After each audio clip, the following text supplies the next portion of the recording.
نحمده ونستعينه ونستغفره ونؤمن به ونتوكل عليه ونعوذ بالله من شرور أنفسنا ومن سيئات أعمالنا من يهده الله فلا مضل له ومن يضلل فلا هادي له ونشهد أن لا إله إلا الله وحده لا شريك له ونشهد أن محمدا عبده ورسوله صلى الله عليه وسلم تسليما كثيرا أما بعد فأعوذ بالله من الشيطان الرجيم بسم الله الرحمن الرحيم يا أيها الذين آمنوا هل أدلكم على تجارة تنجيكم من عذاب عليم تؤمنون بالله ورسوله وتجاهدون في سبيل الله بأموالكم وأنفسكم ذلكم خير لكم إن كنتم تعلمون يغفر لكم ذنوبكم ويدخلكم جنات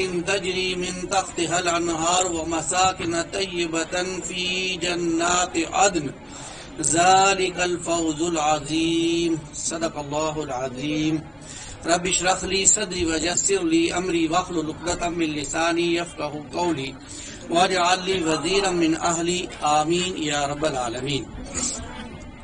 خواتین و حضرات، جیسا کہ آپ کے علم میں ہے کہ آج ذوالقعدہ کی جو ہے وہ 22 تاریخ ہے اور کم و بیش ایک ہفتے کے بعد ذی الحجہ کا جو ہے وہ مہینہ شروع ہو جائے گا، اور آپ کو معلوم ہے کہ ذی الحجہ کے جو پہلے 10 دن ہیں ان کی احادیث میں بہت فضیلت ہے، اور ان دنوں کے اندر بہت سے اعمال ایسے ہیں جو اللہ کو بہت محبوب ہیں۔ آج انشاءاللہ جو ہماری نشست ہے اس کے اندر ہم سب سے پہلے ذی الحجہ کے 10 دنوں کی فضیلت کا بیان، جو بھی ہم تاکہ تیاری کر سکیں، ان دنوں کو اچھے طریقے سے گزار سکیں، اور اس کے بعد اسوہ ابراہیم اور فلسفہ قربانی انشاءاللہ اس کو لے کے چلیں گے، اور آخر میں کچھ مسائل قربانی کے حوالے سے گفتگو ہوگی اللہ کے تعالیٰ کے فضل و کرم سے۔ اور انشاءاللہ کوشش یہ ہوگی کہ ایسی باتیں جو ہمارے یہاں عمومی طور پر بیان نہیں ہوتی ہیں یا ہماری نظروں سے اوجھل رہتی ہیں وہ ہمارے سامنے آ جائیں، اور ہم زیادہ سے زیادہ نیکیاں سمیٹ سکیں اور ان اعمال سے زیادہ اچھے طریقے سے فائدہ اٹھا سکیں۔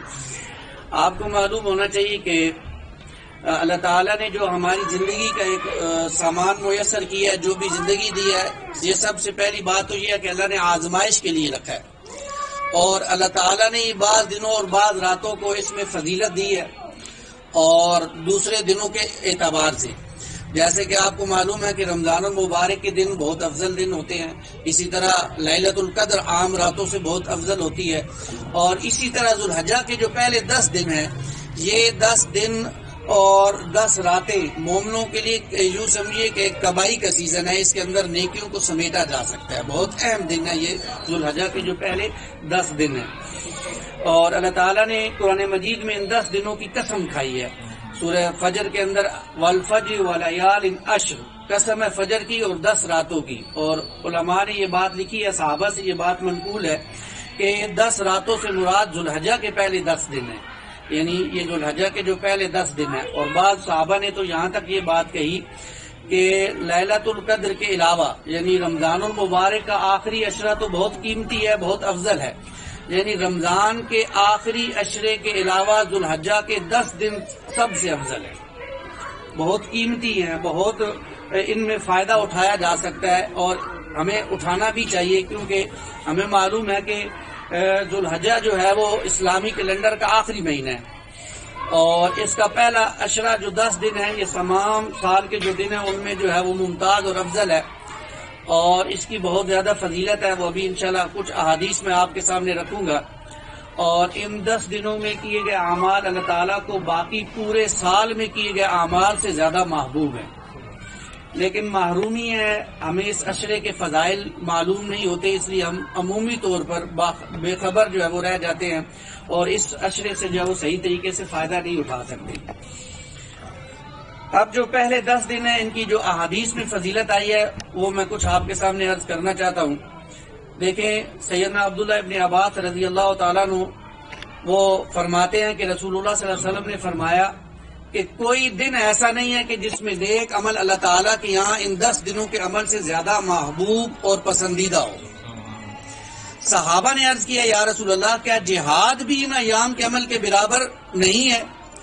یعنی آپ کو معلوم ہے کہ ہمارے دین میں جہاد چوٹی کا عمل ہے، تو آپ صلی اللہ علیہ وسلم نے فرمایا ہاں جہاد بھی ان دنوں میں کیے ہوئے عمل کے برابر نہیں ہے، سوائے اس شخص کے جو اپنی جان بھی لے کر جائے جہاد کے لیے اور اپنا گھوڑا بھی لے کر جائے، اور دونوں ہی اللہ کے راستے میں کام آ جائے، کوئی چیز نہ جان واپس آئے نہ اس کا گھوڑا واپس آئے نہ جو مال لے کے وہ واپس آئے، تو وہ افضل ہے۔ اس کے علاوہ وہ شخص افضل ہے جو ان 10 دنوں میں عبادت کر رہا ہے یا اللہ کو یاد کر رہا ہے، اللہ کی تسبیح تحلیل اور تکبیر بیان کر رہا ہے۔ یہ بخاری شریف کی روایت ہے۔ اسی طرح سیدنا ابو ہریرہ رضی اللہ تعالیٰ عنہ سے روایت ہے کہ رسول اللہ صلی اللہ علیہ وسلم نے فرمایا اللہ تعالیٰ کی عبادت کے لیے 10 ذی الحجہ سے بہتر کوئی زمانہ نہیں، ان میں ایک دن کا روزہ 1 سال کے روزوں کے برابر ہے، اور ایک رات کی عبادت لیلۃ القدر کی عبادت کے برابر ہے۔ یعنی یہ میں نے آپ سے عرض کیا تھا نا کہ علماء نے اور صحابہ نے پھر یہ بات بیان کی ہے کہ یہ آخری جو پہلے 10 دن ہیں یہ بہت قیمتی دن ہے، اور ان سے ہمیں فائدہ اٹھانا چاہیے، اور اچھے طریقے سے ہمیں جو ہے وہ ان دنوں سے جو ہے وہ عبادت اور اللہ تعالیٰ کی بندگی کی طرف خصوصی ہماری رہنمائی ہونی چاہیے۔ اور اصل میں ہمارا معاملہ یہ ہے کہ ہم جیسے جیسے دنیا میں کھپ گئے، دنیا کی طرف مائل ہوئے، ہماری یاد آخرت سے کمزور ہوتی گئی، اور ہم آج کل اکثر آپ دیکھیں صحابہ میں اور ہم میں فرق کیا تھا۔ صحابہ رسول اللہ صلی اللہ علیہ وسلم کی سنت کو مضبوطی سے تھام لیتے تھے، یا خذون بسنتی، مضبوطی سے تھام لیتے تھے، اور ہم یہ کہہ کر کے سنتی ہے نا چلو چھڑ دو یار سنتی ہے نا چھوڑ دیتے ہیں اس کو۔ یہ فرق ہے ہمارے اور صحابہ کے اندر۔ صحابہ چھوٹی چھوٹی چیزوں کو جو ہے وہ پکڑ لیتے تھے رسول اللہ صلی اللہ علیہ وسلم کے اعمال کو، اور آج ہم ان کے لیے رضی اللہ تعالی عنہ کے الفاظ استعمال کرتے ہیں، اور ہمارا حال یہ ہے کہ ہم بڑی بڑی سنتوں کو چھوڑ دیتے ہیں صرف یہ کہہ کر کہ یہ سنت ہے، چلو چھڈو خیر ہے کوئی مسئلہ نہیں۔ تو یہ رویہ پسندیدہ نہیں ہے، ہمیں سنتوں کو اپنانے کی ضرورت ہے، چاہے وہ چھوٹی سی چھوٹی سنت بھی ہے، ہمارے لیے محبوب عمل ہے رسول اللہ صلی اللہ علیہ وسلم کا، ہمیں اسے اہمیت دینی چاہیے۔ سیدنا عبداللہ ابن عباس رضی اللہ تعالیٰ عنہ سے روایت ہے، وہ فرماتے ہیں کہ رسول اللہ صلی اللہ علیہ وسلم نے فرمایا اللہ تعالیٰ کے نزدیک 10 ذی الحجہ سے زیادہ عظمت والے کوئی ایام نہیں، اور نہ ان دنوں کے عمل سے زیادہ کسی دن کا عمل محبوب ہے، لہذا تم ان دنوں میں تسبیح تحلیل اور تکبیر اور تحمید کثرت سے کیا کرو۔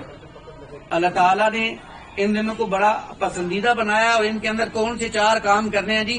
تسبیح تحلیل تکبیر اور تحمید کثرت سے کیا کرو۔ اب یہ کیا ہے یہ میں عرض کر دیتا ہوں۔ تسبیح کہتے ہیں سبحان اللہ، یعنی سبحان اللہ کا ورد کرنا چاہیے۔ تحلیل کہتے ہیں لا الہ الا اللہ، اس کا ورد کرنا چاہیے۔ تکبیر کہتے ہیں اللہ اکبر، اس کا ورد کرنا چاہیے۔ اور تحمید کہتے ہیں الحمدللہ۔ اب یہ دیکھیں یہ 4 الفاظ ہیں بہت چھوٹے چھوٹے، اور شاید زبان پر بھی بہت ہلکے ہوں، لیکن ان 4 الفاظ کے اندر توحید مضمر ہے، اللہ تعالیٰ کی توحید مضمر ہے۔ جب ہم ان کو شعور کے ساتھ ادا کریں گے تو جو بات رسول اللہ صلی اللہ علیہ وسلم نے فرمائی ہے وہ انشاءاللہ ہمیں حاصل ہوگی۔ تو یہ 4 الفاظ ہمیں یاد کر کے ان کا کثرت سے ان 10 دنوں میں جو ہے وہ ورد کرنا چاہیے۔ اسی طرح نبی پاک صلی اللہ علیہ وسلم نے فرمایا ان 10 دنوں کے حوالے سے، کیا تم میں سے کوئی ایسا شخص ہے جو روزانہ احد کے پہاڑ کے برابر عمل کر لیا کرے؟ صحابہ نے عرض کیا یا رسول اللہ صلی اللہ علیہ وسلم اس کی طاقت کس میں ہے؟ آپ صلی اللہ علیہ وسلم نے فرمایا ہر اس شخص میں اس کی طاقت ہے، یعنی ہر شخص میں اس کی طاقت ہے۔ صحابہ کرام نے عرض کیا اس کی کیسے صورت ممکن ہے، کیسے مطلب ہمیں اس بات کی سمجھ نہیں آئی۔ تو رسول اللہ صلی اللہ علیہ وسلم نے ارشاد فرمایا سبحان اللہ کا ثواب احد کے پہاڑ سے زیادہ ہے، لا الہ الا اللہ کا ثواب احد کے پہاڑ سے زیادہ ہے، الحمدللہ کا ثواب احد سے زیادہ ہے، اللہ اکبر کہنے کا ثواب احد سے زیادہ ہے۔ یہ بڑی اہم باتیں ہیں۔ دیکھیں ہمارے ہاں 2 انتہائیں ہیں۔ ایک انتہا ان لوگوں کی ہے جو ان چیزوں کو کوئی اہمیت ہی نہیں دیتے، وہ کہتے ہیں یہ تو صوفیوں کا کام ہے، اور یہ روحانی ترقی اور یہ مست رکھو ذکر و فکر آگاہی میں سے یہ اصل کام نہیں. اصل کام تو تحریک ہے، محنت ہے، باہر نکل کے دعوت کا کام ہے، اللہ کے باغیوں کے سامنے کھڑا ہونا. یہی اصل میں دین کا مزاج ہے اور یہی ہمیں کرنا چاہیے. ایک انتہا یہ ہے اور وہ پھر اس طرف بالکل توجہ نہیں کرتے. اور دوسری انتہا یہ ہے کہ جو کہتے ہیں کہ بس یہی کام ہے. اصل میں تو یہ ہے کہ اپنے آپ کو پالش بندہ کرتا رہے اور ذکر کرتا رہے، اذکار کرتا رہے، اپنے آپ کو مانے، اپنے اندر سے کینے کو ختم کرے، بغض کو ختم کرے. اور یہ دعوت و تبلیغ تو بعد کے کام ہے. یہ دوسری انتہا ہے. بیلنس رویہ کیا ہے؟ بیلنس رویہ یہ ہے کہ دونوں کام کرنے والے. دیکھیں ہمارے لیے اسوہ کون ہے؟ محمد رسول اللہ صلی اللہ علیہ وسلم. اور یہ احادیث، یہ الفاظ مبارکہ کس کے ہیں؟ محمد رسول اللہ صلی اللہ علیہ وسلم کے. اور آپ کن کو بیان کر رہے ہیں؟ صحابہ کو کر رہے ہیں، جو ہم میں سب سے زیادہ دین کی محنت کرنے والے تھے، ہم میں سب سے زیادہ اللہ کے متقی تھے، ہم میں سب سے زیادہ اللہ کو چاہنے والے تھے. تو ہم نے تو ان کی سنت کو اپنانا ہے، دعوت و تبلیغ کا کام بھی کرنا ہے، تحریک بھی اٹھانی ہے، باطل کے سامنے للکارنا بھی ہے، کھڑے بھی ہونا ہے، اور ساتھ ساتھ اپنے آپ کو ان بیماریوں سے بھی پاک کرنا ہے. اور اس کے لیے یہ اذکار ہیں جو محمد رسول اللہ صلی اللہ علیہ وسلم نے میرے اور آپ کے لیے بیان کیا. اب اس میں ان 10 دنوں میں ایک اور دن آتا ہے جو بہت فضیلت کا دن ہے، اسے کہتے ہیں یوم العرفہ. یہ عمومی طور پر جو لوگ حج میں جاتے ہیں، حج کرنے کے لیے جاتے ہیں، ان کے لیے تو یہ دن بہت اہم ہوتا ہے. اور اس دن کے اندر جو ہے وہ حاجی کا یہ دن اگر یوم عرفہ میں وقوف عرفہ نہ ہو تو حج نہیں ہوتا. یعنی یہ بہت اہم دن ہوتا ہے حاجی کے لیے.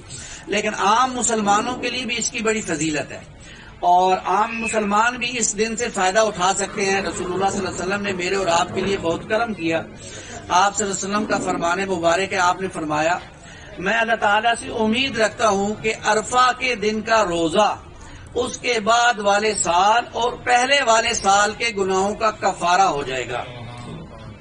یعنی یہ بہت اہم ہے. عرفہ کے دن کا روزہ یہ 9 ذی الحجہ کا روزہ ہوتا ہے اور یہ عمومی طور پر اپنے اعتبار کے ملکی اعتبار سے ہوتا ہے.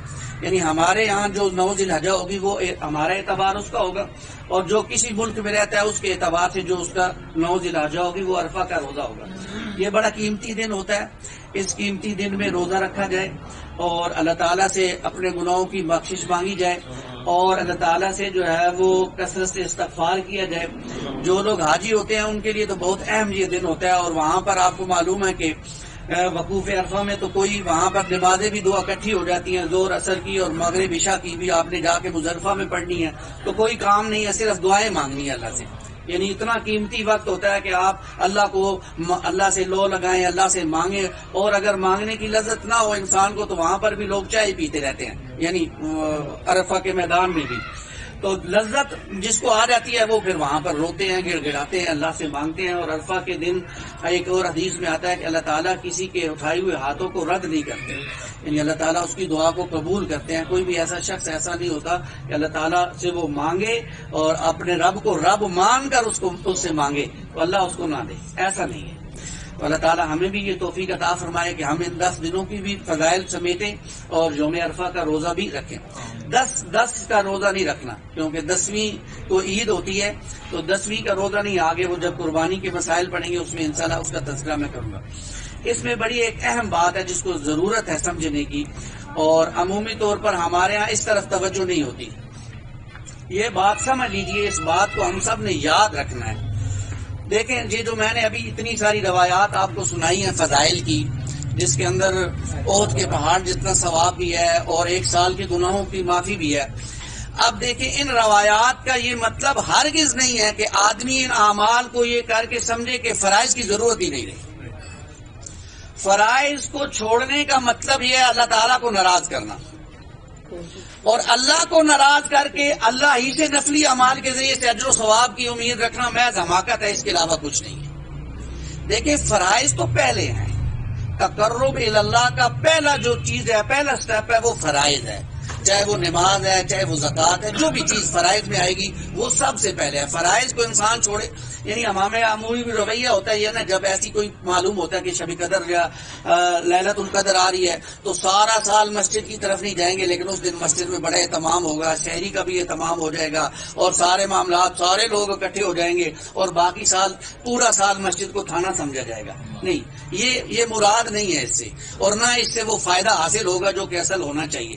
فائدہ تب حاصل ہوگا، دیکھیں اس کے پہلے مخاطب کون تھے؟ صحابہ کرام رضی اللہ تعالیٰ. کیا صحابہ سے کسی ایک صحابی سے یہ ممکن ہے کہ وہ فرائض کو چھوڑ کے صرف انہی پر توجہ دیا کرتے تھے؟ کسی ایک صحابی سے، یعنی کوئی ایک صحابی بتا دیں جو نماز فرض نہ پڑھتا ہو اور یوم عرفہ کا روزہ رکھتا ہو. یہ ممکن نہیں ہے نا. تو ہم اپنے مزاجوں کو بھی بدلیں ذرا. فرائض سب سے پہلے ہیں، فرائض کی پوچھ ہے اللہ کے ہاں، پکڑ ہو جائے گی اگر ہم ادا نہیں کریں گے. تو فرائض کو ادا کریں، ہاں اس کے ساتھ یہ نوافل رکھیں. نور علی نور کی بات بہت قیمتی ہے.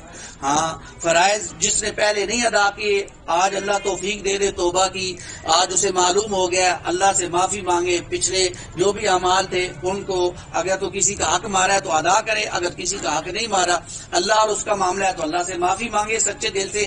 آئندہ سے اسے مکمل کرنے کی پوری کوشش کرے، یعنی فرائض میں مکمل ادائیگی کرے، اور انشاءاللہ اللہ تعالیٰ اس کو پھر پچھلے سارے گناہوں کو بدل دیں گے. بلکہ قرآن مجید میں سورہ فرقان میں آتا ہے اللہ تعالیٰ اس کے گناہوں کو نیکیوں سے بدل دیں گے، لیکن سچی توبہ کرے گا اور اس کے بعد پھر آئندہ وہ اعمال نہ کرے، یعنی اللہ کی نافرمانی نہ کرے، فرائض کو ترک نہ کرے اور اللہ سے لو لگائے. اور اللہ نے جو بھی اس کے اوپر ذمہ داریاں عائد کی ہیں، چاہے وہ دین کے حرکی تقاضے ہیں، چاہے اس کے اپنے انفرادی تقاضے ہیں، ان کو پورا کرنے کی کوشش کرے. اللہ تعالیٰ مجھے اور آپ کو اس کی توفیق عطا فرمائے، اور اللہ تعالیٰ ہمیں آگے بڑھ کر جو ہے وہ دین کی خدمت کرنے کی توفیق عطا فرمائے. تو یہ کچھ ذوالحجہ کے جو پہلے 10 دن تھے اس کے حوالے سے میں نے گفتگو کی ہے، تاکہ ہمارے سامنے ان دنوں کی فضائل آ جائیں اور ہم ان کے اندر نیکیوں کو سمیٹ سکیں.